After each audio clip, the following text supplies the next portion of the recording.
Bienvenue dans la Guilde, le podcast qui booste vos compétences en Quality Engineering. Je suis Jean-François Frézy, expert en Quality Engineering et passionné par la transmission des savoirs. Chaque semaine, je te partage des astuces pour transformer ta façon de travailler en Quality Engineering. Installe-toi bien, on est parti pour un nouvel épisode rempli de conseils concrets. N'oublie pas de t'inscrire à ma newsletter pour recevoir du contenu exclusif et ne rien rater. Chaque semaine, je te livre des méthodes actionnables, des outils efficaces et des stratégies sur les meilleures pratiques du moment, avec des formats courts, pratiques et accessibles à tous. Alors abonne-toi maintenant pour ne rien rater. Bienvenue dans ce troisième épisode de la mini-série de la Guilde sur le DevOps et la QA, toujours avec Julien d'Anjou. Rebonjour Julien. Rebonjour Jean-François. Dans ce troisième épisode, on va parler un peu plus de shift left, de shift right, d'aller un peu au-delà, de l'outillage du DevOps et de montrer un peu comment, dans toute l'équipe produit, on peut anticiper pour bien s'intégrer dans le DevOps. Notamment, c'est vrai que quand on parle de test et qu'on parle de DevOps, souvent on parle de test unitaire et on voit tout de suite, on va pas rentrer dans le débat. C'était quoi le vrai TDD globalement, mais c'est vrai qu'on arrive forcément d'une approche qui va être proche du TDD et aussi forcément du BDD. Donc je sais pas si c'est des choses que toi tu as mis en place aussi globalement.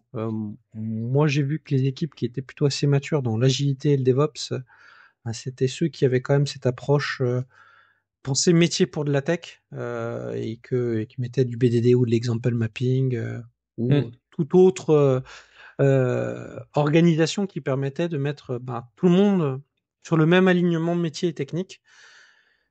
C'est quoi, toi, un peu ton point de vue et les choses que tu as bien vues ou que tu as vues de façon un peu plus négative dans tes expériences passées? C'est une bonne question. En général, on revient un petit peu toujours au même sujet. Je pense que ça dépend beaucoup de la culture des équipes sur la mise en place de ce genre de choses et de la maturité, comme tu disais.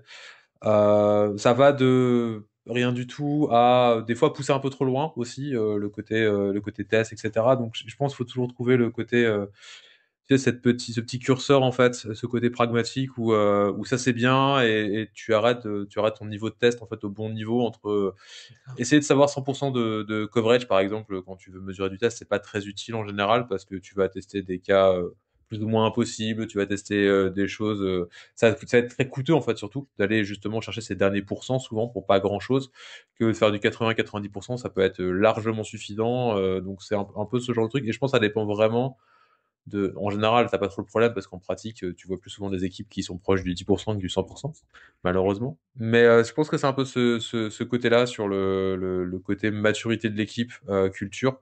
Après, sur que tu fasses du TDD, du BDD, etc., je, je pense que ça dépend surtout quand tu as construit ton équipe, les premières personnes qui étaient là, parce qu'en fait, la façon dont tu vas avoir tes tests vont être faits, ça dépend vraiment des gens qui l'ont mis en place au début, quoi. C'est un petit peu la stratégie de test, la façon dont tu vas le faire. Est-ce que tu vas plutôt privilégier du end-to-end et quasiment pas de test unitaire, ou inversement? Est-ce que tu vas faire un mix des deux? Est-ce que ce côté-là, souvent, il va être dicté par l'histoire du projet, les gens qui étaient là au début, comment ils ont vu les choses. Alors, ça peut pas dire que tu peux pas les faire évoluer, mais ça va largement influer pendant très longtemps en général sur la durée de vie du projet, alors en bien ou en mal, en espérant que les choix aient été faits correctement. Le côté, je pense, plus TDD par exemple, c'est un truc qui peut être plus individuel aussi, parce que tu peux typiquement avoir ce genre de politique et enfin, politique c'est un bien grand mot, mais de pratiques qui sont appliquées au niveau individuel et qui transparaissent pas forcément dans ta chaîne de valeur derrière, c'est-à-dire que tu vas pas forcément le voir, que c'est une approche comme ça. C'est plus pour moi l'effet de bord de ça, c'est quelle est ta politique après en interne, c'est-à-dire est-ce que tous les nouveaux codes que tu pousses ont besoin d'avoir un test ou pas? En fait, souvent moi ça se résume un peu à ça. C'est derrière comment c'est fait, comment c'est architecturé, c'est un choix plus ou moins technique et fonctionnel, mais c'est est-ce que toi, tu es prêt à pousser la politique de dire OK, mais en fait, il y a rien qui part en prod et avant dans le code si il n'y a pas un test à un endroit qui prouve que ça fonctionne. Ouais, je suis assez d'accord avec toi. Moi, les équipes que j'ai trouvées qui surperformaient bien sur ce niveau-là, c'est des équipes qui avaient des profils complémentaires. Et je te parle vraiment de dev. Il y a les devs qui sont très très forts dans les tests très techniques. Tu vois, je vérifie que j'ai bien déployé le jar, le certificat. que j'ai bien ça dans la base de données pour pouvoir déployer. Mais c'est d'autres choses dans le code où ils vont je teste de façon très technique. Et il y en a d'autres qui ont cette vision de dire, il faut tester aussi mes règles métiers, globalement. Et je sais pas, c'est un peu deux profils qui mettent du temps à cohabiter dans la même personne, globalement, en termes d'expérience. Je sais pas, tu vois, ça va dépendre un peu comment on a appris la technique, globalement, et d'où on vient, et aussi des appétences qu'on a. Je viens de la maîtrise d'ouvrage, donc je suis un côté très métier, et j'ai développé le côté technique par la suite. Et alors que souvent, on a des gens très techniques qui s'intéressent au métier, la compréhension globale et d'y arriver, l'abstraction est des fois plus compliquée à venir. Je sais pas si enfin, dans tes équipes, tu as des gens qui ont ce côté un peu schizophrène là-dessus, ou si tu as des gens finalement qui arrivent à se challenger les uns les autres en comprenant qu'ils ont des spécificités naturelles qui permettent d'avoir une équipe qui va tester et développer un produit avec une très bonne qualité.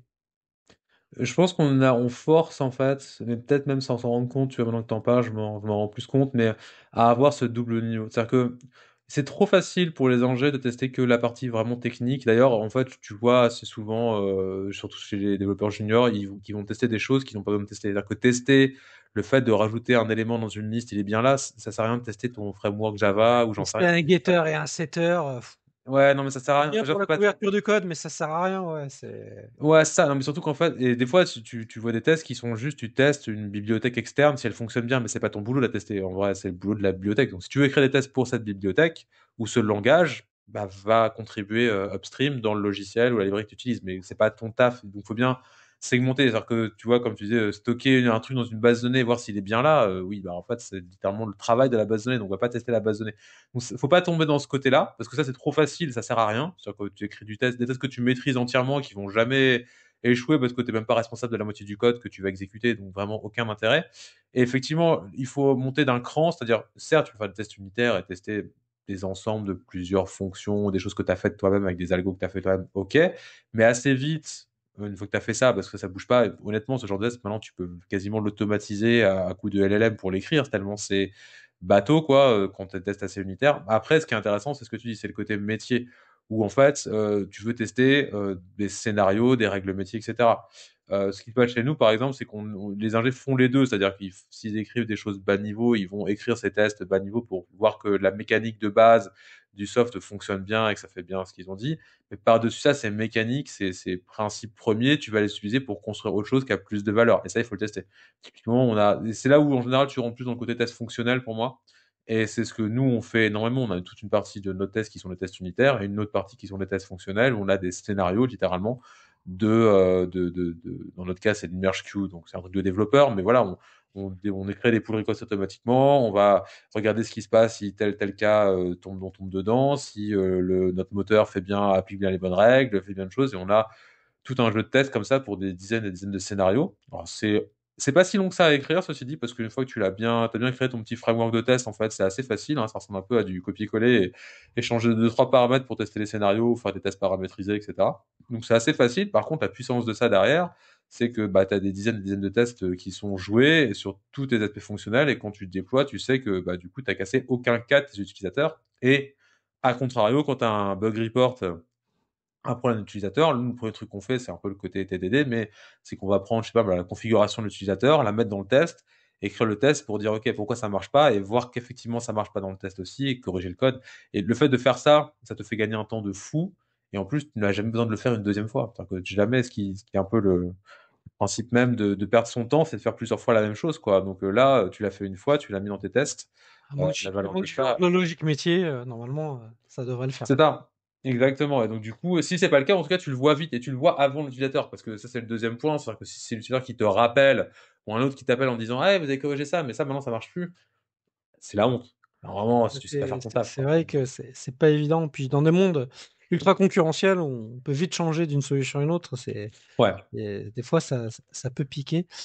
Et non, là, c'est vrai, on est sur le côté, on anticipe avant la production.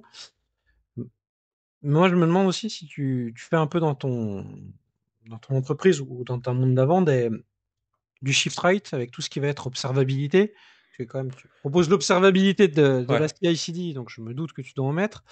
Mais est-ce que tu vas plus loin avec du chaos engineering, de dire qu'est-ce qui se passe si on a un problème, comment on réagirait, comment l'équipe réagirait si on voit un problème qu'on n'a pas anticipé? Parce que plus tu mets du code, plus cette probabilité va arriver. Et donc, Ouais. est-ce que tu te prépares aussi à ça ou t'es pas encore arrivé à ce niveau-là euh, d'anticipation et de résilience, j'ai envie de dire. Ouais, bah en fait, c'est les deux métriques qu'on regarde beaucoup chez nous. C'est justement le temps qu'on met à déployer un correctif, quel qu'il soit. Alors, le temps en Ouais. absolu, c'est-à-dire le temps de passer la CI, etc. Pas le temps de l'écrire, parce que ça dépend toujours de ce que tu fais. Mais le temps de passer la CI et de le déployer, c'est-à-dire la pipeline de CI et CD, on la mesure et on a toujours une target de l'avoir en dessous des 5 minutes. Pourquoi? Parce qu'on veut pouvoir déployer un correctif en moins de 5 minutes. Parce qu'on sait qu'on n'aura pas tous les tests de tout, en fait. On sait qu'en fait, on sera pas capable de. Donc, de notre côté, ça veut dire qu'on a effectivement de l'observabilité, qu'on va utiliser des outils comme typiquement chez nous c'est Sentry pour récupérer toutes les exceptions qu'on peut avoir en production, les problèmes. Donc on a des tickets automatiques, notifications Slack pour savoir dès qu'il y a un souci et intervenir le cas échéant si c'est un problème plus ou moins important. On utilise pas mal Datadog aussi pour la partie monitoring, observabilité. Donc que ce soit avoir des métriques, des traces, donc du tracing avec APM, etc. Pour savoir ce qui se passe dans l'appli parce que tous les tests que tu peux faire tous les tests fonctionnels que tu veux, il y a plein de comportements que tu auras en production avec le jeu de données de la production que tu n'auras pas dans les tests de toute façon. C'est ça. Donc Il faut les tests l'accepter, c'est la ça. base. Il faut l'accepter et il faut être prêt à tester, faire des revues de code pour voir si oui, il y a les tests qu'il faut, ça a l'air de marcher, mais dans la vraie vie, on ne sait pas. Et en fait, ça peut aussi ne On pas marcher. on est dans un monde où Parce... on ne peut plus répliquer la base de données de prod avec les données Non. d'utilisateur. Ça, c'est plus autorisé. Et heureusement. Mais moi, j'ai connu ça en début de carrière. On prenait une base de prod, Ouais, on rejoint un problème en prod avec limite son login mot de passe. c'est Une ça. Mais euro de ça, perte de c'est... crédit, enfin, c'était du n'importe quoi. Mais donc c'est vrai qu'aujourd'hui, il faut Et tu n'auras jamais les mêmes conditions de réseau, de stockage. Enfin, je veux dire, c'est très compliqué. Tu peux répliquer ta prod, en plus ça coûte très très cher. Si tu dis je tourne sur AWS, je vais tout répliquer sur un autre AWS à côté pour voir, c'est très cher. Donc c'est pas possible en général, ou alors faut être très riche. Mais du coup, ce que tu veux, c'est simplement être capable d'intervenir rapidement. Donc d'avoir des garde-fous, de l'observabilité pour savoir ce qui se passe et comprendre ton application, ce qu'il peut y avoir comme souci, etc. Pour être super réactif. Et donc nous, c'est ce qu'on fait. C'est ce qui nous permet justement de se dire ok on teste tout parce qu'on n'a pas envie de perdre notre temps avec des problèmes de base et comme de toujours récupérer les mêmes problèmes, c'est pas très intéressant, mais on a ce côté là où justement on peut récupérer derrière les soucis, les corriger et en rajoutant des tests si besoin. Voilà, ce qu'on fait pas trop je pense aujourd'hui, qu'on devrait faire un petit peu plus, c'est la partie plus tester ta production, c'est-à-dire avoir des scénarios, on le fait un tout petit peu, mais pas assez, c'est-à-dire par exemple, si tu as une API, tester en live que faire des requêtes sur ton API, ça plus de fonctionne bien au sanity sens. check vraiment au moment Ouais, de. un peu des tests fonctionnels, mais sur la prod en fait. C'est un peu Moi, ce sur la côté-là. prod. Ouais, c'est ça. De faire vraiment des tests sur disant oui, ça marche en théorie, mais en pratique, est-ce que la prod elle fonctionne bien? Parce que tu peux attraper plein de trucs qui sont pas liés à l'application. Exemple, tu as mal configuré, je sais pas moi, un bucket S3 ou un truc qui marche pas. C'est pas forcément dans ton code, c'est pas dans ton CI parce que c'est pas le même environnement. Mais si t'as pas des tests fonctionnels, alors tu peux avoir un tuteur qui t'appelle en te disant ouais, j'ai un problème de permission, j'ai un truc bizarre à l'écran. Mais du coup, c'est un peu tard. Donc, avoir des outils automatiques, ça on le fait un petit peu, c'est très coûteux en fait, en déploiement, en maintenance, etc.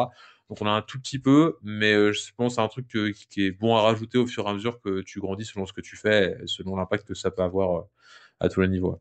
En tout cas, c'est super intéressant de voir que comment tu travailles au quotidien là-dessus et comment tu essayes d'améliorer les pratiques et la qualité du produit que tu délivres à tes clients. Donc merci, on arrive à la fin de cet épisode. Dans le prochain épisode, on parlera plus de culture et de collaboration, chose qu'on a un peu parlé au premier épisode, mais on va un peu plus rentrer dans le sujet. Donc restez bien avec nous pour ce 4e épisode autour du DevOps et de la QA. Merci d'avoir écouté cet épisode. C'est grâce à toi que la guilde continue de grandir. Si tu as aimé, n'hésite pas à partager autour de toi et à laisser un avis 5 étoiles sur ta plateforme préférée. Je te donne rendez-vous au prochain épisode avec encore plus de conseils pour booster tes compétences.